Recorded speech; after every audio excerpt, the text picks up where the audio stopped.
Start ਕਿਸੇ retire ਹੋਏ ਜਾਂ ਸੇਵਾ ਨਿਵਰਤੀ ਦੀ ਉਮਰ ਤੱਕ ਪਹੁੰਚੇ ਸਰਕਾਰੀ ਕਰਮਚਾਰੀ ਨੂੰ ਵਿਸ਼ੇਸ਼ ਲੋੜ ਪੈਣ 'ਤੇ ਕਿਸੇ ਕਾਰਪੋਰੇਸ਼ਨ ਬੋਰਡ ਆਦਿ ਵਿੱਚ ਨਿਯੁਕਤ ਕਰਨਾ ਹੋਵੇ ਤਾਂ ਸੰਬੰਧਿਤ ਵਿਭਾਗ ਦੀ ਅਗੇਤੀ ਪ੍ਰਵਾਨਗੀ ਜ਼ਰੂਰੀ ਹੈ। ਡੰਡੀ ਇਸ ਸੰਬੰਧ ਵਿੱਚ ਇਹ ਵੀ ਲਿਖਿਆ ਜਾਂਦਾ ਹੈ ਕਿ ਸਮੂਹ ਪ੍ਰਬੰਧਕੀ ਵਿਭਾਗ ਇਸ ਵਿਸ਼ੇ 'ਤੇ ਸਰਕਾਰ ਦੀ ਨੀਤੀ ਨੂੰ ਇਕਸਾਰ ਅਪਣਾਉਣ। ਡੰਡੀ ਉਹ ਇਸ ਗੱਲ ਵੱਲ ਵੀ ਵਿਸ਼ੇਸ਼ ਧਿਆਨ ਰੱਖਣ ਕਿ ਉਨ੍ਹਾਂ ਅਧੀਨ ਕਾਰਪੋਰੇਸ਼ਨਾਂ ਬੋਰਡਾਂ ਆਦਿ ਵਿੱਚ ਸੇਵਾ ਨਿਵਰਤੀ ਉਪਰੰਤ ਕੇਵਲ ਉਨ੍ਹਾਂ ਕਰਮਚਾਰੀਆਂ ਤੇ ਅਧਿਕਾਰੀਆਂ ਨੂੰ ਹੀ ਸੇਵਾ ਵਿੱਚ ਰੱਖਣ ਦੀ ਆਗਿਆ ਦੇਣ ਜੋ ਸਰਕਾਰ ਦੀ ਤਾਜ਼ਾ ਨੀਤੀ ਦੇ ਸਾਰੇ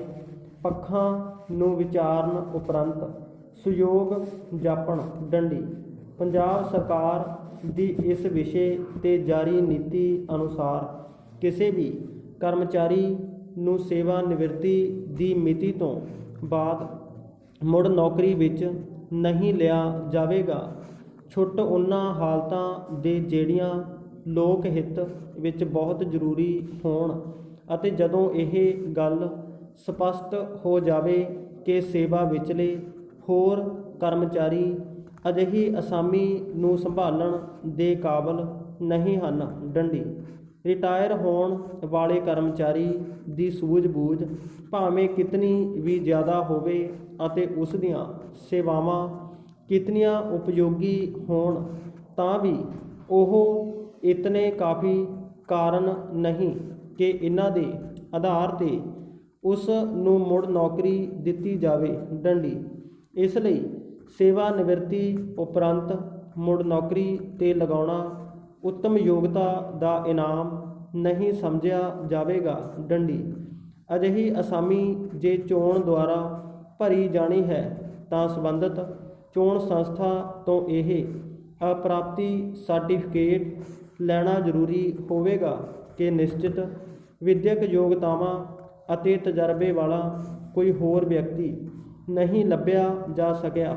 ਡੰਡੀ ਇਸ ਗੱਲ ਨੂੰ ਯਕੀਨੀ ਬਣਾਉਣ ਲਈ ਰਿਟਾਇਰ ਹੋਣ ਵਾਲੇ ਵਿਅਕਤੀ ਦੀ ਥਾਂ 'ਤੇ ਯੋਗ ਵਿਅਕਤੀ ਲੱਭਣ ਲਈ ਨੇਕ ਨੀਤੀ ਨਾਲ ਕੋਸ਼ਿਸ਼ਾਂ ਕੀਤੀਆਂ ਜਾਣ ਅਤੇ ਇਸ ਬਾਰੇ ਲੋੜੀਂਦੀ ਕਾਰਵਾਈ ਦੇ ਅਸਾਮੀ ਖਾਲੀ ਹੋਣ ਤੋਂ ਘੱਟੋ ਘੱਟ 4 ਮਹੀਨੇ ਪਹਿਲਾਂ ਆਰੰਭੀ ਜਾਵੇ।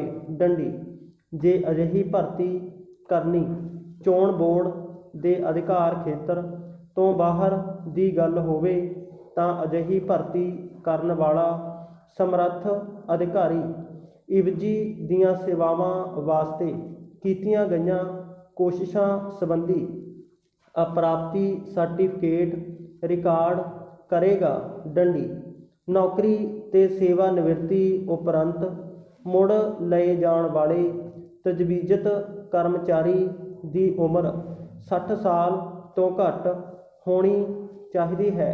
ਡੰਡੀ ਅਜਿਹੇ ਤਜਵੀਜ਼ ਕੀਤੇ ਵਿਅਕਤੀ ਦਾ ਸੇਵਾ ਰਿਕਾਰਡ ਤਸੱਲੀ ਬਖਸ਼ ਹੋਣਾ ਚਾਹੀਦਾ ਹੈ ਅਤੇ ਨੇਕ ਨੀਤੀ ਤੇ ਇਮਾਨਦਾਰੀ ਬਾਰੇ ਉਸ ਦੀ ਚੰਗੀ ਸ਼ੌਹਰਤ ਹੋਣੀ ਚਾਹੀਦੀ ਹੈ। ਡੰਡੀ ਜੇਕਰ ਇਮਾਨਦਾਰੀ ਬਾਰੇ ਕਥਨ ਬਹੁਤ ਪੁਰਾਣਾ ਹੋਵੇ ਅਤੇ ਉਸ ਤੋਂ ਮਗਰੋਂ ਉਸ ਕਰਮਚਾਰੀ ਦੀ ਅਗਲੀ ਅਸਾਮੀ ਤੇ ਤਰੱਕੀ ਹੋ ਚੁੱਕੀ ਹੋਵੇ ਅਤੇ ਅਖੀਰਲੀ ਪਦਵੀ ਉੱਤੇ ਉਸ ਦੀ ਦਿਆਨਤਦਾਰੀ ਠੀਕ ਹੋਵੇ ਤਾਂ ਕਿਸੇ ਪਹਿਲੇ ਪੁਰਾਣੇ ਪ੍ਰਤੀਕੂਲ ਕਥਨ ਵੱਲ ਬਿਲਕੁਲ ਧਿਆਨ ਨਹੀਂ ਦਿੱਤਾ ਜਾਣਾ ਚਾਹੀਦਾ। ਡੰਡੀ ਉਸ ਦੇ ਕਰੈਕਟਰ ਰੋਲ ਤੇ ਨਿੱਜੀ ਫਾਈਲ ਦੀ ਚੰਗੀ ਤਰ੍ਹਾਂ ਜਾਂਚ ਕੀਤੀ ਜਾਣੀ ਜ਼ਰੂਰੀ ਹੈ। ਡੰਡੀ ਇਸ ਸੰਬੰਧੀ ਪ੍ਰਾਪਤ ਕਿਸੇ ਹੋਰ ਸੂਚਨਾ ਨੂੰ ਵੀ ਵਿਚਾਰ ਲਿਆ ਜਾਵੇ। ਡੰਡੀ ਸੇਵਾ ਨਿਵਰਤੀ ਉਪਰੰਤ ਜਾਂ ਰਿਟਾਇਰ ਹੋਣ ਵਾਲਾ ਕਰਮਚਾਰੀ ਸਰੀਰਕ ਅਤੇ ਦਿਮਾਗੀ ਤੌਰ 'ਤੇ ਫਿੱਟ ਹੋਣਾ ਚਾਹੀਦਾ ਹੈ ਅਤੇ ਇਸ ਮੰਤਵ ਦੀ ਪੂਰਤੀ ਲਈ ਉਹ ਸਿਵਲ ਸਰਜਨ ਵੱਲੋਂ ਜਾਰੀ ਸਰਟੀਫਿਕੇਟ ਪੇਸ਼ ਕਰੇਗਾ। ਡੰਡੀ। ਇਸ ਤੱਥ ਨੂੰ ਵੀ ਧਿਆਨ ਵਿੱਚ ਰੱਖਿਆ ਜਾਵੇ ਕਿ ਅਜਿਹੇ ਤਜਵੀਜ਼ ਕੀਤੇ ਕਰਮਚਾਰੀ ਨੂੰ ਮੁੜ ਨੌਕਰੀ ਵਿੱਚ ਲਏ ਜਾਣ ਨਾਲ ਕਾਰਪੋਰੇਸ਼ਨ ਦੇ ਤੁਲਨਾਤਮਕ ਸੀਨੀਅਰਤਾ ਵਾਲੇ ਹੋਰ ਸਮਰੱਥ ਕਰਮਚਾਰੀਆਂ ਦੇ ਹਿੱਤਾਂ 'ਤੇ ਵੀ ਮਾੜਾ ਅਸਰ ਨਾ ਪਵੇ। ਡੰਡੀ। ਨੌਕਰੀ 'ਤੇ ਮੁੜ ਲਏ ਜਾਣ ਵਾਲੇ ਕਿਸੇ ਵੀ ਕਰਮਚਾਰੀ ਨਾਲ ਤਰਜੀਹੀ ਸਲੂਕ ਨਾ ਕੀਤਾ ਜਾਵੇ। ਡੰਡੀ।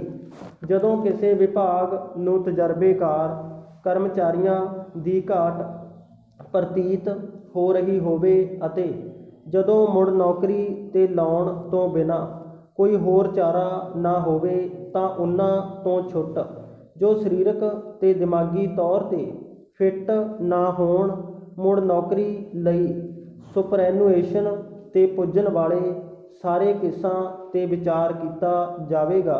ਡੰਡੀ।